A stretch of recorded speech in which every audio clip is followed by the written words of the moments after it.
গৌরীশঙ্কর রায় Memorial 9 tennis ball আন্তঃ school cricket tournament 2023 28 December থেকে শুরু হয়েছিল এবং 11টি স্কুলের অংশগ্রহণে আজ শেষ হয়। 3টি দল কোয়ালিফায়ার এবং এলিমিনেটরের জন্য যোগ্যতা অর্জন করেছে: Oxford school, Murshidul Alam Chowdhury memorial school ও শিলচর কলেজিয়েট স্কুল।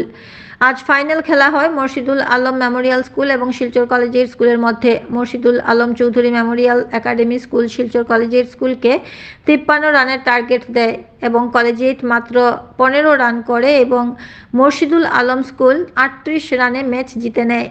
এটা ছিল 10 ওভারের ফাইনাল। অনুষ্ঠানের প্রধান অতিথি ছিলেন সাই বিকাশ প্রতিষ্ঠানের একাডেমিক ডিরেক্টর মুত্তুলা নাইডু। সম্মানিত অতিথি ছিলেন ইউথস এগেইনস্ট সোশ্যাল ইভিলসের কেন্দ্রীয় সভাপতি সঞ্জীব রায় এবং বিশেষ আমন্ত্রিত অতিথি ছিলেন প্রাক্তন ক্রিকেটার তথাগত দেব রায় এবং ক্রিকেট কোচ মুশাররফ হোসেন লস্কর। প্রত্যেক বক্তারা ইয়াং মাইন্ডস অর্গানাইজেশনের মহতী উদ্যোগের প্রশংসা করেন। শেহরিয়ার রহমান টুর্নামেন্টের সেরা, সপ্তদ্বীপ পল টুর্নামেন্টের সেরা বোলার এবং কিশোর ভট্টাচার্য টুর্নামেন্টের সেরা ব্যাটসম্যান হিসেবে নির্বাচিত হন এবং দিলীপ রায় মেমোরিয়াল ট্রফিতে ভূষিত হন। চ্যাম্পিয়ন এবং রানার আপ ট্রফি দেওয়া হয় গৌরী শঙ্কর রায়ের স্মরণে।